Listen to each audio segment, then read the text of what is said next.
Good evening. We bring you the latest in the world of sports. I'm Paulo Del Rosario. And we bring you the conversations you want to hear from your favorite icons and athletes. I'm Jet Manuel.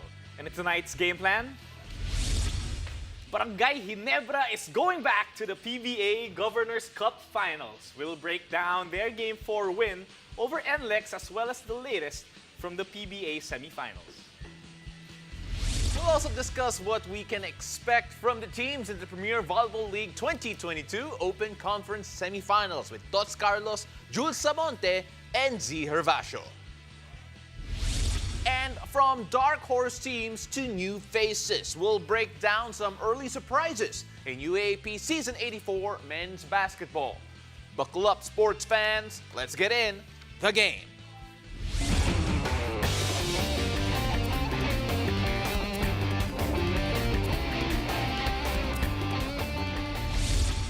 Barangay Ginebra is one step closer to the Governors Cup title after beating the NLEX Road Warriors to advance to the finals.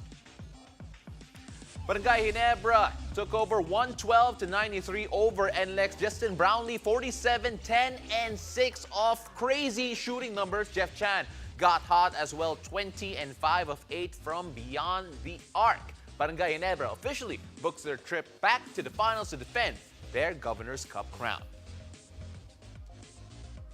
Now, to help us break down the epic Game 4 showdown is my partner tonight, PBA Rush analyst and PBA champion. Wow, I love that title. Yes. Jet Manuel. I forgot about that. No, don't forget. Don't forget. PBA champion Jet Manuel. PBA champion Jet Manuel. Okay, Jet, you came in very prepared. In fact, may props ka. May props ka for today. Yes. But let's go on first to what happened as a team. What happened right for Barangay Ginebra? Well, they made shots. They defended well. Listen, the whole game, I felt like Ginebra was just had an edge over NLEX. I think that defensively, they executed their game plan 99% of the time. Of course, there's always going to be that percent of slip-ups. But the way I saw them team defend, especially Kevin Alas, they defended Panyamogan, aside from the fourth quarter where he got heated up. They defended the team well. They strategized and prepared. It was seen throughout the whole game. So I think defensively, that was really the key for them. And offensively, like I said, they were just knocking down a lot of shots. Just to illustrate your point there, si Kevin Alas, he had a rough shooting night, 2 of 13, only finished with 15% from the field. So just goes to show you how much they clamped down on him. Let's talk about the individuals here for Barangay Ginebra. Simulan muna natin dito kay Justin Brownlee, who turned back the clock. Yeah. He looked like a young, spry man out there, just jumping all over the place and just doing everything right. Jet, I don't know. How do we start here? I'm gonna do my best Justin Brownlee impression of this game right now. Okay. With my props. Okay, may props ka. Ano to? Follow this for you. Okay. See, I was handing out buckets. Okay. You see what I did there? You guys see what I did there? That's what Justin Brownlee did. The whole game. Listen, playoff career high, just playoff career high. He did it from inside, from outside, 47 points. He was just handing out buckets the entire game. No answer defensively for NLEX. You can give me my buckets. So 47 buckets. 47 buckets. Clear buckets. 3 points below his career high. So, the whole game, outside, inside, it wasn't even a matter of the team finding him. They did, of course, but he just took over when he needed to. And that's just a classic Justin Brownlee. Just a reminder, ito yung percentages niya. 70% of the field, 60% from 3, and 77% from the free throw. Grabe, parang presyo lang ng langis, no? Just looking at all those numbers, it's just incredible. And of course, another guy that really shone was si Jeff Chan. Jeff Chan, sniper, si Coach Tim Cone actually mentioned that he's a bit of a forgotten man because everyone looks at the other star names of Barangay Ginebra. But then he can still do what he did. And what do you think that was? Okay, you know what he did? This is what he did. You see that? He made it rain. He made it rain. He made it rain. Okay, I'm gonna have to. Magalit yung mga producer ko sa akin. Okay. He made it rain in the arena tonight. Okay. Okay, 5 threes. Listen, these threes are something you expect. Yeah, Jeff Chan, you said he was a little bit forgotten. He didn't see his role throughout the conference. But tonight, when he was played, he was ready and he knew what to do, and that was knockdown threes. He Yeah. was a zone buster majority of the time when NLEX was playing zone or clamping down on Justin Brownlee. He was there knocking down threes, even hit a couple of step backs, and he was making the right decisions. And the way he shot those threes were actually very, very timely. Every time you felt like NLEX was going to go for a run or NLEX had a little bit of momentum going to their side, he would knock down a three. And again, he made it rain. Itong si Jeff Chan, Justin Brownlee, they are coming into form. You can say that for the entire Barangay Ginebra team. There was a stretch during the season. They lost 4 straight games and no one expected them to be part of the finals. Sa palagay mo ba, this is a team hitting their peak at the right time? Yep, playing for Coach Tim before, I know how he thinks about the season as a whole. It was actually my first time to be immersed in that way of thinking from of course, Coach Tim Cohn. And he always emphasizes peaking at the right time. The start of the season, towards the end, towards the playoffs, this is exactly where he wants his team to peak. They're missing a few players, of course, due to injuries. But the team as a whole, you can see how they're gearing up. And this is where they really take off. And the past series against TNT, and then now against NLEX, the way they've been playing, the way they've been defending, is just so impressive. It's like a fine-tuned machine with the pieces that they have. That's what makes it even more impressive. So going to the finals now, they're still the favorites. They have to defend their championship in this Governors Cup. So it's going to be interesting. No matter what happens, it's going to be a tough battle for Barangay Ginebra because the other teams in the bracket defeated Barangay Ginebra already this season, and some more convincingly than the others.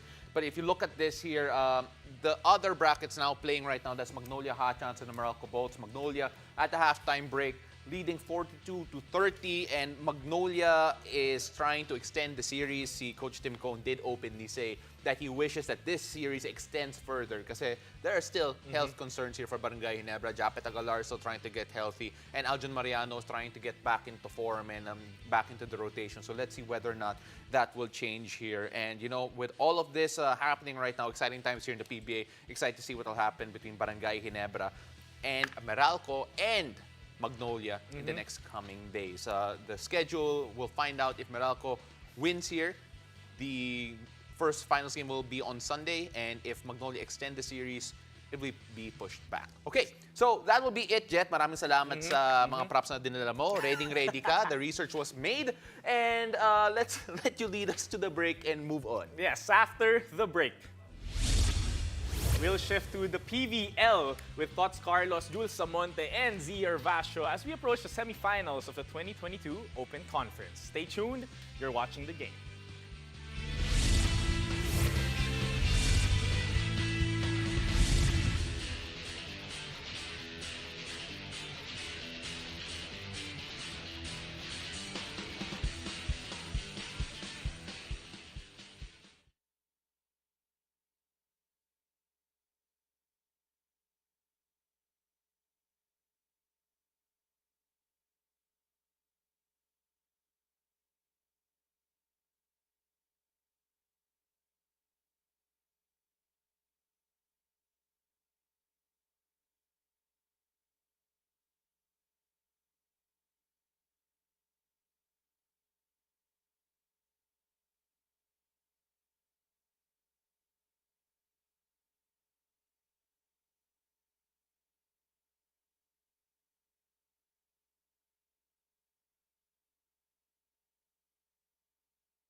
Welcome back to the game.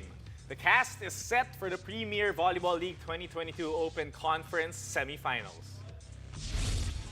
It's going to be a Royal Red Rumble as undefeated Signal HD Spikers face the 2019 Reinforced Conference champs, Petrogas Angels.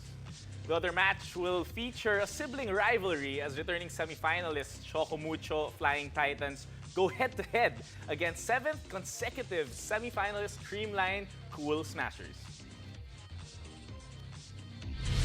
And tonight, let's scout the teams in the semis and classification rounds with Creamline's top scorer, Tots Carlos, F2 Logistics outside hitter Z Gervacio, and PLDT's rookie, Jules Samonte. Mga idol, thanks for making time tonight. Listen, I know it was a long game day for Jules and Z yesterday. And for sure, Tots, nagre-ready ka na para sa semis ninyo. Kamusta naman kayo, Tots? How are you guys? Hi, good evening. Okay naman. After the game, we actually had training pa the next morning. So, same preparation from nagaling kami sa Elims. And yun nga, very excited kami kasi Chocomucho yung mga kalaro and yun nga, sibling sister team. So, nagre-ready talaga kami kasi super aggressive itong si Chocomucho in terms of playing. So, yun yung pinaghahandaan namin ngayon. Yeah, alam mo, we're all excited to see that kasi siyempre, sibling rivalry eh. And we all know how much the fans are coming in and will try and make it a great atmosphere. Kasi grabe, ang sarap ng feeling seeing all the fans there again and then hearing all of them. And also social media, it's insane just seeing everything there. But right now, I want to talk to si Jules. Kasi Jules, you played Creamline, top of their bracket. So let's go scout them muna. Let's pretend, Tots is not there. Jules, ano masasabi mo about Creamline and how they played this conference so far? Well, watching the games and looking at the stats from the previous matches, so far, nagsistep up talaga yung middle blockers ng Creamline. So, hindi lang yung outside and opposite hitters yung nagde-deliver. So, for me, I think kailangan talaga bantayan ng Chocomucho and aralin yung quick plays and mga combinations nila. Kasi I've noticed na once gumana yung mga quickers, nabubuhay yung team and smooth sailing na yung movement nila from there. So, very aggressive din yung offense nila, ng Creamline. So, dapat tibayan ng Chocomucho yung defense nila. Starting pa lang from the net defense, which is nga yung blockings. Grabe. Okay, wait. I actually took down notes there kasi very detailed yung scouting report na yan. Si Tots, I think, was just nodding along and saying, tama yan, tama yan. But then, Jet, you have one here for Z. Yeah, I was actually gonna go from Creamline. Ikaw naman, Z, gusto ko tanungin, scouting report naman on Chocomucho. You went up against them for that the classification for the twice to beat advantage. What do you think about Chocomucho? One thing that I definitely noticed was Kat Tolentino's development over the years. Alam naman natin Kat is gonna be a household name wherever she played before in Ateneo and then Chocomucho. But before, she was not as consistent as how she was now and not as confident. Like ngayon, napapansin mo talaga, she's always swinging for the ball. And then now she has variations also. Like akala mo papaluin niya malakas and then she's gonna do an off-speed hit. I noticed also their new recruits, Indes and Siduki, parang they're gelling pretty well with them. And they have a pretty deep bench in their outside hitter lineup also. So, it's cohesiveness then in this team. And definitely, Kat, it's gonna be someone to watch out for. Grabe, Alam naman bago doon. Alam na yung Tots yun. Oo. Grabe, napaka-cerebral pala yung analysis natin today. And I love it actually. Now moving on from yung sibling rivalry to the other side, yung Royal Red Rumble natin. Kasi syempre, Petrogas and Signal, it will always be an interesting matchup. Tots, I want to ask you in particular about yung Petrogas. Kasi syempre, in your group and you had experience facing them this time around, what can you say about yung composition nila and how they played this conference? Given na bago yung ibang players ng Petrogas, I think they are really playing well. Especially Aiza Pontillas. Yeah. She's really one of the players na talaga nilook up ko. And also, you can't really deny din na they have good scouting coaches. Coach Val Rico Fort, I've worked with him before in UP. So, isa talaga siya din sa mga magaling mag-scout, like Coach Bok. So, talagang gagana yung sistema talaga and yung game plan nila. Mananalo talaga if they really go with the system. Grabe, napaka-exciting talaga. And of course, si Aiza Maria Pontillas, I think, idol ng lahat eh. For sure, for everyone. Anyone who knows anything about volleyball will always look up to her. And Jet, you have one more here for Z, for their opponents. I mean, we need more scouting reports from Z. So Z, from Chocomucho, I want to ask about Signal naman. They're the top seed in their bracket. What do you think about them and how do you see them? I remember when we were scouting them, yung tapes na pinapanood namin, it would mostly be, the points were coming off mostly from Neta and Molina. And then, nung nakalaban na namin sila, yung gitna nila mas gumana. So, I think that's been their story so far. It's either their middles or their wing spikers yung gumagana. So, I don't know. This is gonna be a new series na it's the semifinals. Hopefully, we see something more cohesive in their 6 players inside the court. So, I think that's gonna be their game plan this coming semifinals. Again, interesting matchup yun, yung Royal Red Rumble at yung sibling rivalry. So, Jules, ikaw naman may mag-wrap up dito sa semifinals talk natin. Siyempre, there's so many factors going in and out here. But do you have any expectations for both of these matchups, Jules? Actually, after hearing the thoughts of Ate Z and Tots about the teams, it's so hard to predict kung ano yung mangyayari kasi bilog naman talaga yung bola and dami talaga pwedeng mangyari. Most players, if not all, from both teams have experienced like championship games and they know how it feels like to play under pressure. So I feel like magkakatalo lang talaga sila sa composure, sa gelling of the team, and of course the eagerness to win. Kasi yung skills naman alam natin lahat na nandun na. And I guess big factor na lang talaga din yung communication, connection, and yung flow ng galaw ng bawat team. Grabe, it's not just about the technical skills. So the intangibles are also there, diba, Jules? And right now, Tots, I want to ask you naman about yung classification matchup. Siyempre, let's pretend that these two aren't here. So yung classification for the 5th place spot, how do you see yung matchup na yun? Tots, sorry, I think nakamute ka? Okay. Ayan. Let's go.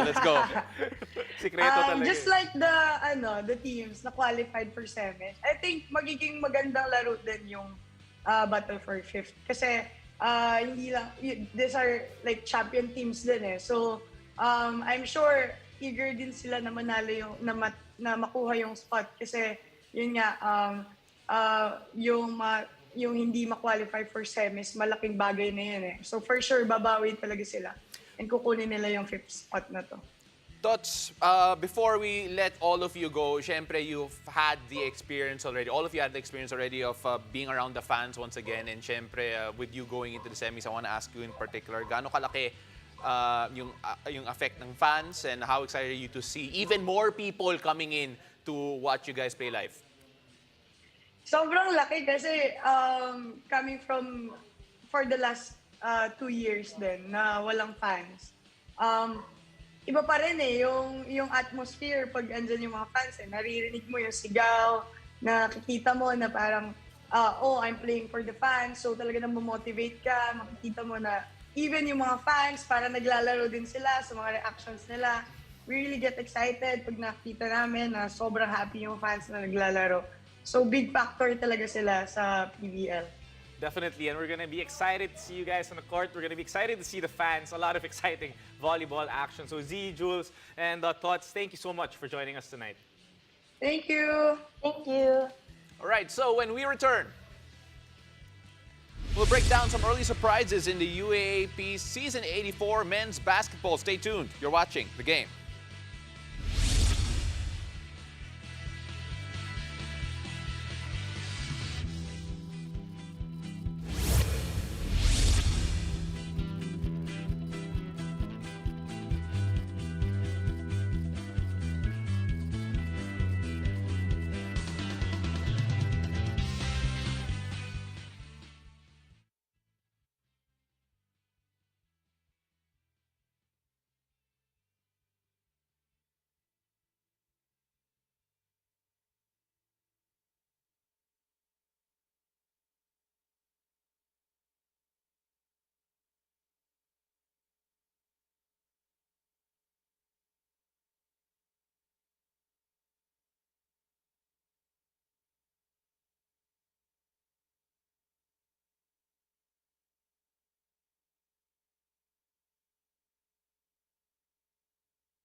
are 2 days in the UAAP Season 84 men's basketball festivities, and it is time for us to discuss some early surprises. Now, joining me for discussion is UAAP commentator, former UP Fighting Maroon and PBA champion Jet Manuel. That's right, he had me say PBA champion. Yeah. All right, so we have the early surprises that you had in your first few days of covering the men's basketball tournament. Let's start off first with my school.